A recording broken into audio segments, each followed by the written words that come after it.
예, 한판 브리핑 민동기 평론가와 함께하겠습니다. 어서 오십시오. 안녕하십니까. 자, 관심을 모았던 대통령의 KBS 신년 대담 어제 방송이 됐습니다. 어제 대통령의 주요 발언들 잠시 듣고 이어가겠습니다. 시계에다가 이런 몰카까지 들고 와서 이런 걸 했기 때문에 공작이죠. 그리고 또 선거를 앞둔 시점에 1년이 지나서 이렇게 이걸 터뜨리는 것 자체가 정치 공작이라고 봐야죠. 대통령이나 대통령 부인이 어느 누구한테도 이렇게 박절하게 대하기는 참 어렵습니다. 그거를 매정하게 좀 끊지 못한 것이 좀 어떤 문제라는 문제고 좀 아쉽지 않았나 생각이 되는데, 비대위원장 이제 취임할 무렵에 통화를 좀 했고요. 그리고 저도 선거 그 지휘라든지 또는 공천이라든지 이런 데는 관여하지 않겠다고 했고, 그리고 뭐 가까운 사이였지만 제가 총선 끝나고 보자고 했습니다. 제가 우리 당의 지도부를 배제한 상태에서 야당의 대표와 지도부를 직접 상대한다는 것은 대통령으로서 집권 여당의 지도부와 또 당을 좀 소홀히 하는 그런 처사이기 때문에 같이 이렇게 얘기를 하는 것이 저는 필요하다고 생각합니다. 예, 저 어제 대통령의 대담 짧은 영상으로 준비해서 들으셨는데요. 자, 김건희 여사의 명품백 수수 논란, 그리고 한동훈 비대위원 영수회담에 대한 다양한 주제엔 대통령의 뜻이 나왔던 거죠. 네, 김건희 여사 명품 가방 수수 문제에 대해서는 정치 공작이다 이렇게 얘기를 했고요. 예. 매정하게 끊지 못한 것이 문제라면 문제이고 좀 아쉽지 않았나 생각이 든다 이렇게 얘기를 했습니다. 예. 직접적인 사과라든가 유감 표명은 없었습니다. 그리고 영상을 촬영한 최재형 목사 얘기를 하면서요. 이 최재형 목사가 세상을 떠난 이 김건희 여사 부친과의 친분을 내세워 찾아왔다. 그래서 대통령이나 대통령 부인이 어느 누구한테 박절하게 대하기는 참 어렵다 이렇게 얘기를 했습니다. 박절하는 인정이 없고 쌀쌀하다. 그렇습니다. 예. 그러면서 선을 분명하게 해서 국민들께서 오해하거나 불안해하시거나 걱정 끼치는 일이 없도록 그런 부분들은 분명하게 해야 할 것 같다 이렇게도 얘기를 했는데요. 하지만 대통령실 창고에 반환 물품으로 보관 중인 것으로 알려진 이른바 명품 가방에 대한 후속 조치라든가 야당이 요구하는 명확한 진상 규명 등에 대한 입장은 어제 밝히지 않았습니다. 예. 그리고 제2부속실 부활 문제와 관련해서는요. 예방에는 별로 도움이 안 되는 것 같다 이렇게 얘기를 하면서도 비서실에서 검토는 하고 있다 이렇게 답을 했습니다. 그리고 한동훈 위원장과의 관계에 대해서도요. 자신이 선거 지휘나 공천 이런 데는 관여하지 않겠다라고 했고 가까운 사이였지만 총선 뒤에 끝나고 보자고 했다 이렇게 얘기를 했고 이재명 대표와의 회담 여부에 대해서는 여야 지도부끼리 논의가 먼저 이루어져야 한다 이런 점을 강조를 했고요. 예. 우리 당 지도부를 배제한 상태에서 야당 대표와 지도부를 직접 상대한다는 것은 집권 여당을 소홀히 하는 처사다 이렇게도 얘기를 했습니다. 예, 저 어제 이제 인터뷰가 공개가 되고 이제 다양한 반응이 나오고 있군요. 일단 언론에서 어떤 얘기 나오고 있습니까? 그러니까 대담의 형식과 내용 모두를 좀 진보, 보수, 언론 상관없이 다 비판을 하고 있습니다. 예. 그러니까 조선일보는 사설에서 사과보다는 해명 위주였다. 국민이 듣고 싶은 말보다는 대통령이 하고 싶은 말을 했다는 인상을 줬다라고 비판을 했고요. 예. 중앙일보 역시 사설에서 명확한 표현으로 유감과 사과를 전하지 않았다라는 점을 지적을 했고 예. 오히려 김건희 여사의 억울한 사정을 설명하는데 더 비중을 두는 듯한 인상을 줬다 이렇게 비판을 했습니다. 예. 동아일보도 명시적인 사과를 애써 피한 이번 해명으로 동영상에서 시작된 국민적 의혹과 부정적 여론이 해소될지는 의문이다라고 이제 지적을 했습니다. 예. 한겨레는 좀 톤이 셉니다. 사과는 물론 애초 예상했던 유감 표명도 없었다라고 지적을 하면서 최고위 공직자로서 모렴치하고 무책임한 행동이다라고 비판을 했고요. 예. 한국일보도 명확한 해법을 제시하는 것은 상당히 아쉬운 대목이다라고 지적을 하면서 여론이 취재윤리라든가 정치 공작과는 별개로 김건희 여사 문제를 보고 있는 점인데 그런 점에서 좀 아쉬운 측면이 있다라고 지적을 했습니다. 예. 자, 일단 보수와 진보 신문 모두 좀 아쉬운 부분이 많았다라는 그런 평가였던 것 같습니다. 자, 대통령의 신년 인터뷰 진 교수님 어떻게 들으셨습니까? 일단 먼저 지적할 건 말이죠. 예. 이게 진보 보수에서 모두 똑같이 지적을 하고 있잖아요. 예, 예. 그게 이제 리얼리티거든요. 대통령실이 현실 감각이 없는 거예요 지금. 그러니까 조중동만 해도 사실 보수의 언론의 공론장이거든요. 그렇죠. 거기서도 그렇게 얘기를 하고 있는데 거기도 안 따르고 있다는 얘기예요. 그러니까 이걸 딱 보게 되면 뭐냐면 어떤 식이냐면은 딱 어떤 선이 있잖아. 이 선을 넘어서는 안 됩니다. 거기 딱 맞췄다는 느낌이 좀 들지 않아요? 그러니까 두 가지입니다. 사과하면 진다. 절대 안 된다. 그런데 지금 분위기상 사과를 안 할 수도 없다. 그러니까 어떻게 해야 되냐? 사과 안 하면서 하는 거. 하면서 안 하는 거. 이렇게 좀 전략을 짠 거거든요. 예. 근데 이런 것들이 우리가 일반 국민들이 생각하는 그 상식에서 너무나 벗어나 있잖아요. 여기에 대한 감각이 지금 없는 겁니다. 예. 이번도 그렇게 됐던 거고 구체적으로 보게 되면은 뭐냐면은 가장 중요한 게 저기서 뭘 우리가 주목해서 봐야 되냐면은 예. 아니 가방을 받은 게 문제잖아요. 그렇죠. 만난 걸로 지금 치환하고 있거든요. 음. 나는 만날 수 있다고 생각을 해요. 아니 선친 얘기하는데 왜 만나? 박절하게 쫓을 이유는 없어. 만난 게 문제가 아니라고 해서 그걸 받은 게 문제라는 거죠. 예. 근데 그 얘기가 없잖아요. 그러다 보니까 그 후속 얘기가 하나도 없는 겁니다. 그래서 그 가방은 어디 갔는데 어떤 절차로 어디로 가고 그다음에 그건 어떻게 할 건데 그 얘기 하나도 없는 거예요. 만난 걸로 어떻게 박절하게 끊을 수가 있느냐. 아버지 거론하면서 이런 식으로 자기 변명으로 이제 가버린 거고요. 예. 그래서 결국은 변명한 겁니다. 왜 취임 초기라서 보안 시설이 설치가 되어 있지 않다. 그다음 두 번째는 정치적 공작이다. 그 말은 맞아요. 예. 근데 대통령이 할 말은 아니거든요. 그거는. 그다음에 그 후속 관리 잘하겠다라는 건데 그냥 주관적인 약속이잖아요. 앞으로 잘하겠다는 건데 국민들이 요구하는 건 두 가지가 있었지 않습니까? 첫 번째 특별감찰관. 그 얘기도 하겠다는 건지 말겠다는지 불분명해요. 이거 원래 국회에서 넘기기로 돼 있는데 그러면 국회에서 넘겨달라고 얘기를 하든지 그럼 우리가 임명하겠다라고 얘기하든지 예. 두 번째 제2부속실도 설치하겠다는 거지 안 하겠다는지 검토를 하겠다는 거거든요. 그러니까 앞으로 어떻게 하겠다는지 모르겠습니다. 예. 그다음에 거기다 또 사족을 붙이는데 두 가지 사족이 들어가요. 예방에는 사실 둘 다 도움이 안 된다. 그럼 이건 뭐 하겠다는 거야 말겠다는 얘기야. 이게 굉장히 애매모호한데다가 또 하나는 이제 또 하나 사족이 뭐냐 지지율 낮은 이유로 이걸 하려면은 지지율이 낮은 이유 자기들이 잘못했다는 걸 인정해야 되잖아요. 여태까지 국정 운영을 잘못했고 앞으로 잘하겠습니다 하면 되는데 예. 나만 낮은 거 아닌데요? 전 세계적으로 낮다. 전 바이든도 세계적으로. 낮아요. 기시다도 낮아요. 진 교수님이 저렇게 말하실 정도니까 용산에서 이건 정말 잘 들어야 됩니다. 잘하셨어요. 황당한 거죠. 그래서 저는 이제 걱정인 게 바로 예. 이겁니다. 여기 그러니까 유튜브 세상에 빠져 계신 것 같거든요. 아. 그러니까 보수에서도 그 조중동 여기 그래도 나름대로 보수 공론장인데 여기 얘기도 안 듣는다는 얘기예요. 그래서 맨날 그 대통령이 보신 이상한 그 유튜버가 있거든요. 거기 세계관에 좀 빠져 있는 거고 그 다음에 그 대통령실 전체가 그랬습니다. 집권 초기부터 제가 계속 이상하다 했지 않습니까? 예. 변하지 않는 거예요 지금 이게. 저도 보면 박 그 실장님? 부분 동의하는데요. 예. 일단 예상했던 대로입니다. 몰카 공작의 피해자다. 그리고 뭐 사가 있었던 일이어서 어쩔 수 없었다. 이건 예상했던 대로고 예. 그래도 유감의 입장 표명이라고 나올 줄 알았는데 아쉽다라는 말 한 단어 나왔습니다. 예. 그건 뭐 너무 제가 참담하다고 소개를 했고 저도 지금 말씀드린 것처럼 저는 이 결과물이 의아해요. 결과물 편집. 사흘인데 편집을 조금은 아마 중복되는 발언, 길어지는 발언은 커팅을 좀 한 것 같아요. 예.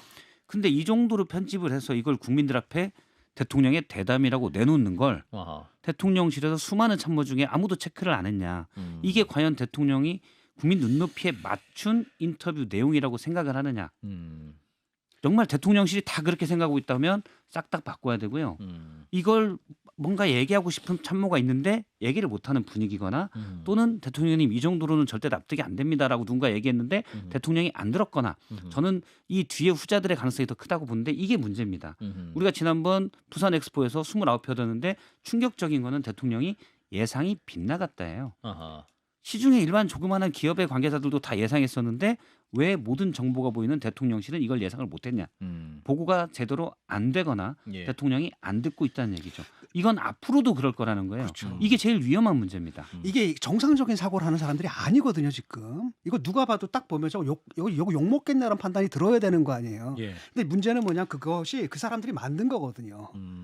예. 지들은 이 정도면 통할 거라고 생각한 이건 거예요. 이건 다시 편집했어야 돼요. 그런데 제대로 된 아니 참모라면 편집 자체가 아니라 애초에 그 뭡니까 질문도 그렇고 대답한 내용도 그렇고 방식도 그렇고 애초에 편집의 문제는 아니라고 보거든요. 예. 저는 애초에 그런 거예요. 그렇죠. 이런 식으로 국민들에게 내놓는 건 저는 정말 국민들의 눈높이를 그다음에 잘못 알고 있다. 예. 형식이 또 다큐멘터리잖아요.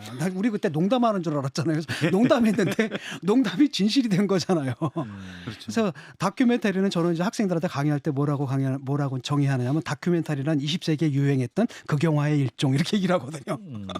여기서 저도 뭐 전직 언론인으로서 형식적으로는 또 한 번 얘기하면 왜 그 아무리 이제 공영방송 KBS 사장을 대통령이 임명한다고 하지만 예. 앵커가 외국 회사의 조그만 백이라고 얘기하는지 명품백에 대해서 아니 그 명품이란 말을 안 썼어요. 파우치라고만 파우치라고 얘기했어요. 파우치 근데 그때 외국 회사의 그 조그만한 것 뭐 이렇게 얘기했어요. 조그만한, 조그마한 예. 것 뭐 이렇게 네. 얘기했습니다. 파우치라고 가방에 있는 얘기했는데 얘기도 안 했고. 그 이거 뭐 찌라시가 개콘에 요즘 저런 게 있거든요. 그러니까 이거 뭐 찌라시 얘기해서는 좀 그런데 예. 그 좀 듣자 하니까 찌라시가 돌았는데 예. 거기에 그게 있더라고요. 절대 명품이라고 해서는 안 된다. 디올이라고 예. 해서는 안 된다. 파우치라고 해야 된다. 이런 그렇게 그 찌라시가 금기어입니까? 돌았는데 예, 금기어? 그게 이제 결국은 아니 부활한 개그 콘서트에 상품명을 언급 못하는 걸 다루는 코너가 있는데 지금 그건가? 아 그럴 PPL인가 정도로 그거 의심이 뭐죠? 들 정도이고요. 알겠습니다. 그리고 제가 또 하나 의아한 건 예. 정치 공작의 희생양이라고 물으면서 여당이 이렇게 주장하는데 여기에 대통령님 동의하십니까?라고 물어요. 저도 20년 넘게 언론 생활을 했지만 대통령한테 여당의 주장에 동의하십니까? 처음 듣습니다. 야당의 주장에 동의하냐? 어떻게 생각하냐고 물어야지. 같은 편 주장에 동의하지 뭘 또 그걸 묻습니까? 수직적 당정 개혁이 더 이상 아니기 때문에 그런 아. 질문을 하지 않았을까요? 그걸 제가 못 들었는데 예, 좀 그럴 수 있겠네요. 그 앵커의 지적이 아니 옳습니다. 근데 이 문제도 그냥 넘어가서는 안 돼요. 분명히 정치적 공작이고 비열한 겁니다. 이런 건 해서는 안 되는 거고 알겠습니다. 반대편에서 만약에 그렇게 생각한다고 생각해요. 국힘에서 그렇게 접근한다고 생각해 보세요. 예. 저도 이거는 그거는 당연히 반민주적인 거고 이 수법 자체가 굉장히 뭡니까 괴벨스적 수법이거든요. 이런 예. 거는 진보 진영 내에서 절대 이것은 인용해서는 안 되는 거예요. 원래는. 저도 예. 최 목사의 이 행동은 저열하고 함정이고 비판받을 수 있다고 생각합니다. 예. 그런데 지난해 11월에 공개됐는데 저희가 석 달 동안 음. 최 목사 문제로 떠드는 건 아니잖아요. 대통령 부인이 300만 원이 넘는 명품백을 받았기 때문에 얘기하는 거예요. 최 목사 문제는 별개고 알겠습니다. 이 백이 거기 가 있으니까 얘기하는 겁니다. 잠시 후에 김경률 국민의힘 비대위원과 또 얘기를 할 수 있을 것 같아서요. 그 얘기는 여기까지 하고 자, 민주당 얘기를 또 잠깐 해보겠습니다. 자, 임종석 전 비서실장의 거취, 그 친명과 친문 갈등 요소로 지금 급부상하고 있군요. 그러니까 이게 동아일보가 보도한 내용입니다. 임종석 전 대통령 비서실장의 서울 중성동갑 출마에 대해서요. 예. 민주당 지도부가 최근 비공개 총선 전략회의를 열었는데 안 된다라는 방침을 정했다. 이제 보도 내용은 이거고요. 예. 험지 출마가 아니고는 공천을 주기 어렵다. 뭐 이런 취지의 쪽으로 이제 얘기가 모아졌다라고 합니다. 예. 회의는 지난 5일 서울 국회의원회관에서 이제 열었다라고 하고요. 이 자리에는 이재명 대표는 참석하지 않았다라고 합니다. 근데 6일 임혁백 공천관리위원장이 기자회견을 열고 예. 윤석열 검찰 정권 탄생 원인을 제공한 분들은 책임 있는 자세를 보여달라 이렇게 이제 입장을 밝히지 않았습니까? 그렇죠. 이 입장도 지난 5일 회의의 연장선상에서 이뤄진 것이다라는 게 동아일보의 분석입니다. 예. 문재인 정부의 첫 대통령 비서실장 출신으로 당내 친문인 핵심 인사인 임 전 실장이 만약에 이 전면에 나서게 되면 총선에서 전 정권 책임론이 더 거세질 수 있다. 뭐 이런 판단을 했다는 건데요. 예. 특히 이재명 대표가 최근 한 10차례 이어진 임종석 전 실장의 통화 시도에도 응하지도 않았고 만나지도 않았다. 동아일보가 이렇게 또 보도를 하고 있습니다. 임종석 실장이 이재명 대표에게 전화를 걸었는데 받지 네. 않았다. 한 10여 차례 했는데 전화를 받지도 않고 만나지도 않았다라는 예. 보도고요. 또 임 전 실장뿐만 아니라 문재인 정부 장관 출신 3선 이상 현역 의원의 물갈이 문제도 지금 민주당이 논의 중이다라고 보도를 하고 있습니다. 예. 뭐 이름도 구체적으로 나왔는데요. 뭐 전해철 전 행안부 장관, 진선미 전 여가부 장관이 퇴진 대상으로 집중 거론이 됐다라는 거고요. 예. 도종환 전 문체부 장관에 대해서도 뭐 갑론을박이 있었다 이런 보도가 있습니다. 그리고 이인영 의원에게도 현재 지역구인 서울 구로갑 대신에 고향인 충북 충주 출마를 권유하는 방안도 고심을 하고 있다라는 그런 보도까지 나오고 있습니다. 예.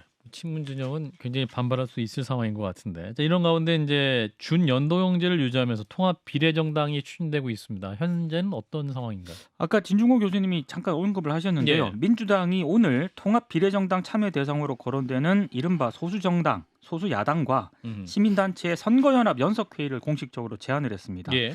민주개혁 진보선거연합 추진단장을 박홍근 의원이 맡고 있는데요. 오늘 기자간담회를 가졌고요. 민생 정책 중심의 뭐 공동 총선 공약 추진, 그리고 공정한 시스템을 통한 유능한 인재 선출, 그리고 이기는 후보 단일화 원칙의 지역구 연합, 뭐 이렇게 3개 추진축을 이제 발표를 했고요. 제안 대상은 녹색정의당, 진보당, 새진보연합 등 원내 3개 정당하고 시민사회 인사들 모임인 연합정치시민회의인 것으로 일단 알려졌습니다. 아무래도 이제 이번 총선을 민주당이 준연동형 비례대표제 및 준위성정당 체제로 치르기로 결정을 하지 않았습니까? 예. 그래서 연대 대상인 뭐 야권 진보정당들과 공동 공약 지역구 후보 단일화 등을 통해서 단순히 이제 비례위성 정당을 위한 결사가 아니라 이보다는 좀 한 단계 높은 차원으로 이제 대응을 하겠다 이런 전략으로 보이는데요. 예. 중요한 것은 이 제안의 참여 대상으로 지목된 야권의 이제 진보 정당 측은 아직까지는 당내 논의가 더 필요하다는 입장이기 때문에 예. 조금 논의가 좀 더 필요한 것으로 보입니다. 선거가 60일 남았는데 논의할 시간이 있을지 모르겠습니다. 일단은 민주당 움직임 임종석 전 실장이 또 지금 태풍에 눈이 되고 있는 상황인 것 같은데 이틀 전에 저희 방송에서는 왜 나만 갖고 그러냐라고 입장을 좀 밝히게 됐습니다. 나만 갖고 그래. 전두환 대통령 말 아닙니까? 그렇습니다. 예, 자, 진 교수님. 이게 좀 이상한 게 예. 문재인 정권의 실정에 책임 있는 사람들 저게들 다거든요. 그러니까 그런데 이재명 대표 같은 경우는 사실은 부동산 3법이라든지 소득주도 성장 가서 이 부분에서 가장 강력한 입장을 갖고 있는 게 이재명 대표인데 예. 내 기억에는 이 사람들 똘똘 뭉쳐가지고 다 그거 했거든요. 예. 그런데 그 책임을 져라 하면서 친문 세력한테 넘기는 게 좀 파렴치하다는 느낌이 들거든요. 그건 왜 그러냐면 사실은 친명 간의 친문 사이의 그 대립에는 두 가지 측면이 있는데 하나는 공천이고요. 두 번은 당권이거든요. 예. 이번에 그렇죠. 임종석 대표 누가 이제 공격을 하지 않았습니까? 예. 그다음 그 과정 속에서 문재인 대통령까지 공격한 거예요. 그러다 보니까 이재명 대표가 그 문재인 대통령 내려가서 만났지 않습니까? 그렇습니다. 그런데 두 분이 말하는 걸 들어보면 화합하는 것처럼 보이지만 서로 다른 얘기를 했거든요. 문재인 대통령이 뭐라 그랬냐면 친문 프레임 안타깝다. 쉽게 말하면 자꾸 그 갈라가지고 우리의 친문 애들 내치지 말란 얘기예요. 그랬더니 이재명 대표는 뭐라 그랬습니까? 용광로가 되겠다. 다 친명으로 만들겠다 이 얘기거든요. 그건가요? 예, 딱 그렇게 말을 한 거랍니다. 그러니까 예. 결국은 뭡니까 비명계들 같은 경우에 친명계를 몰아내야 될 측면이 있기 때문에 지금 사냥을 하는 측면도 있겠고 예. 임종석이 문제가 되는 거는 그때 윤영찬 의원 나가지 말라고 말리면서 했던 말이 있어요. 뭐라 그랬냐면 어차피 이재명 밖에서 굴러온 돌이고 뭐 이 당의 주인은 우리다. 근데 우리가 왜 나가느냐. 이번에 전당대회 때 우리가 다시 해결문을 찾아오자라고 설득을 했거든요. 아하. 근데 이것이 이제 이재명 대표한테 굉장히 큰 위협입니다. 이분은 지금 당원을 바꿔서라도 재선까지 할 생각이고 재선이 안 될 경우에는 이제 꼭두각시 앉혀가지고 자기가 사실 실권을 쥘 생각을 하고 있거든요. 예. 근데 굉장히 큰 위협이 되는 거고 또 친명들은 또 공천을 받아야 되잖아요. 그 대표의 의중을 알기 때문에 또 그렇게 공격을 해대는 거거든요. 그게 이제 이번 사태의 본질입니다. 그래서 사실은 이 부분에서는 이재명 대표하고 친명들, 친문을 공격하는 친명들의 이해관계가 일치해요. 저도 일단은 박 실장이. 이 이명백 공관위원장의 발언은 아주 부적절하다라고 생각합니다. 진 교수님 말씀대로 윤석열 정권 탄생에 책임 있는 분들은 나오지 마라. 그게 누가 책임지면 다 책임이 있지. 그 앞에 본의 아니게 책임 있는 분들. 예. 다 본의 아니라고 하겠죠. 예. 그런데 다 책임이 있을 거라고 저도 보고 예. 그거는 뭐 친명 친문 다 마찬가지입니다. 그래서 명확한 기준이 없고 그래서 오히려 당의 단결을 통합을 해치는 편입니다. 제가 다른 방송에서는 이런 표현은 의미도 없고 기준도 없고 단결만 해치고 차라리 키 185cm 이상은 공천 받지 마라. 이런 게 훨씬 명확합니다. 아니, 이런 게 명확해요. 이런 게 차라리 의미가 있어요. 저는 키 큰 사람 대비되는 걸 좋아하지 않기 때문에. 알겠습니다. 근데 어쨌든 그렇고요. 또 하나 문제는 이재명 대표입니다. 예. 왜 침묵을 하는지. 이 친문과 친명의 갈등이 며칠째 신문에 계속 나오는데 부정적으로 보입니다. 국민들 대다수에게. 그런데 공관위원장까지 얘기하고 수많은 친명들이 그렇게 친문을 몰아내려고 얘기를 하는데 왜 대표는 대표는. 아무 말이 없는지. 앞서 이제 조선일보 이 이른바 보수 언론들을 대통령이 안 본다고 하는데 대통령은 그쪽 보수 언론들을 안 보고 경향신문 한겨레를 이재명 대표도 안 보는 것 같아요. 당대표 침묵하지 말라고 계속 얘기를 하거든요. 아하. 사실 뭐 양쪽 다 한판 승부를 보면 다 같이 들을 수 있는 얘기들인데 양쪽에서 다 유튜브 보는 것 같거든요. 네. 그런가요? 이거 유튜브를 접속 금지를 할 수도 없고 알겠습니다. 그냥 한판 승부를 보면 해결이 되는데 예. 이재명 대표도 이 이른바 진보 언론으로 평가받는 곳에서 계속 당대표에 침묵하지 말아라고 사설에서도 얘기하는데 침묵이에요. 자, 친명과 친문이 갈등하고 있는데 그 핵심인 명이 침묵을 한다? 이건 친명의 힘을 실어주는 겁니다. 아하. 뭐 전략적 선택으로 그렇게 할 수도 있다고 봐요. 예. 저는 개인적으로 부적절하다고 보지만 예. 그런데 그러면 앞서 이제 문재인 전 대통령 만나서 단결하자. 그거는 의미가 없는 내용이 돼버리는 착하게 거죠. 살자. 뭐 이 정도 얘기. 그렇죠. 착하게 예. 살자 같은 색깔이 의미는- 달라도 좀 공존하자 이렇게 얘기를 해야 되는데 그게 예. 아니라 용광로가 되겠다라고 하는 거거든요. 그래요. 참 민주당 얘기를 할 게 많은데 자, 일단 지금 오늘 입시 비리와 감찰 무마 혐의를 받고 있는 조국 전 장관 2심 재판 선고가 있었습니다. 결과 짚어주실까요? 실형 판결을 받았습니다. 예. 업무방해 청탁금지법 위반 그리고 직권남용 권리행사 방해 등의 혐의로 기소된 조국 전 장관에게 1심과 예. 마찬가지로 징역 2년의 실형을 선고했습니다. 재판부는 조국 전 장관이 자신의 범행을 인정하거나 잘못을 반성하는 태도를 보이지 않고 있다라고 선고 이유를 밝혔고요. 예. 다만 증거를 인멸하고 도주할 우려가 있다고 보기는 어렵다면서 법정 구속은 하지 않았습니다. 재판부는 조국 전 장관의 딸과 아들의 입시를 위해 허위 인턴십 확인서와 체험활동 확인서를 제출을 해서 서울대, 고려대, 연세대의 입학 업무를 방해한 혐의, 예. 그리고 아들의 조지 워싱턴대 온라인 시험을 함께 치른 혐의, 이건 업무방해인데요. 예. 이걸 모두 유죄로 판단을 했습니다. 그리고 노환중 전 부산의료원장으로부터 딸 장학금 600만 원을 수수한 혐의, 이것도 유죄로 인정을 했는데 예. 다만 장학금을 뇌물로 인정하진 않았습니다. 그리고 조국 전 장관이 유재수 전 부산시 경제부시장에 대한 청와대 특별감찰반의 감찰을 무마한 혐의도 유죄로 판단을 했고요. 또 조국 전 장관과 함께 자녀의 입시 비리를 주도한 혐의로 함께 기소된 정경심 전 동양대 교수에게는 징역 1년에 집행유예 2년이 선고가 됐습니다. 1심은 징역 1년의 실형을 선고한 바가 있습니다. 예. 재판부는 또 함께 재판에 넘겨진 노환중 전 부산의료원장에 대해서는 1심에서 선고한 형이 무거워서 부당하다면서 예. 징역 6개월에 집행유예 1년을 선고했던 1심을 깨고요. 벌금 1,000만 원으로 감형을 했습니다.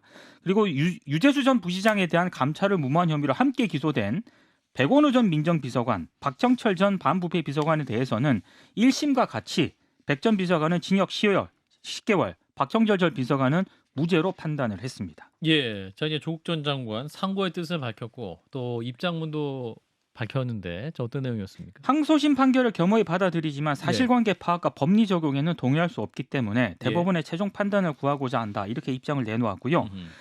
새로운 길을 걸어가겠다라는 얘기를 했거든요. 새로운 길. 이걸 이제 총선 출마 여부에 대해서 기자들이 질문을 했는데 예. 그 질문에 대한 그런 답입니다. 그리고 조만간 입장을 공식 표명할 시간이 있을 것이다.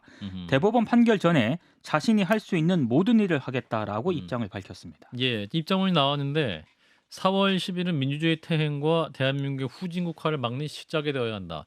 저의 작은 힘도 이제 그 길에 보태려 한다. 정치가 국민에 의해 움직일 수 있도록 제 모든 힘을 다 바치겠다. 출마 선언입니까? 그러니까 총선 출마를 시사한 것이다라는 게 이제 언론 보도의 대략적인 분석입니다. 예. 자, 진 교수님부터. 지금 계속 그 사법 게임을 갖다 자꾸 정치 게임으로 가져간 게 이제 패착이거든요. 예. 제가 볼 때는 이게 정경심 4년, 그리고 조국 2년 이렇게까지 받을 형인가?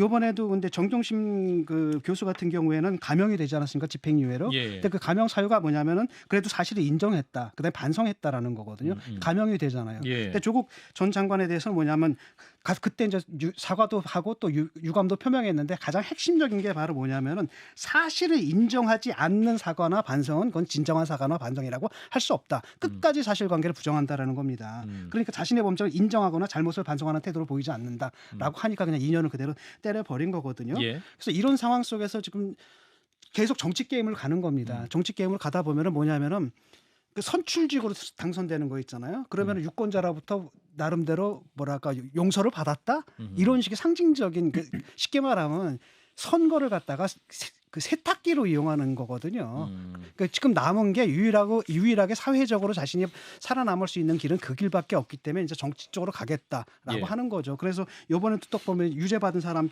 거치고 너무 거창하지 않습니까? 뭐 사법 독재, 옛날에 무슨 민주화 독재, 반독재 투쟁하던 민주화 투사 같잖아요, 지금. 예. 저도 뭐 이 명확한 사실들 표창장 위조나 뭐 허위 인턴 경력서 다 유죄가 1심에서 2심에도 그대로 나왔는데요. 예. 저도 진 교수님과 같은 생각입니다. 이 사실들에서 부인을 하면 애초에 대화가 그다음부터는 안 되는 거예요. 예를 들어서 뭐 조국 전 장관이 주장하는 것처럼 검찰의 수사가 과잉, 좀 과했다. 예. 또는 왜 나만 온 가족을 터냐? 저는 이런 불만을 조국 전 장관이 가질 수도 있다고 봐요. 예. 하지만 본인의 흠결이 아니라 사실 불법이죠. 표창장 위조나 허위 인턴 경력서 2심까지 다 인정이 받은 내용들입니다. 예. 그런데 그거를 계속 부인하고 있으면 내로남불에 또 계속되는 겁니다. 그래서 이런 것들이 이미 몇 년 전에 진영 갈등의 촉매가 됐었고, 근데 어쨌든 이거를 뭐 정치적으로 풀려고 하는 시도 저는 뭐 역시 마찬가지로 바람직하지 않다고 봅니다. 예, 여기 이제 말씀은 여기까지 듣고요. 자, 오늘 그 민동기 평론가가 한판 승부 시작부터 함께 해주셨는데 오늘이 마지막 시간이 됐습니다. 어디 가요? 어디 가세요? 그걸 아니 묻고 어디 싶어요. 가진 않고요. 예. 잠깐 좀 쉬려고 합니다.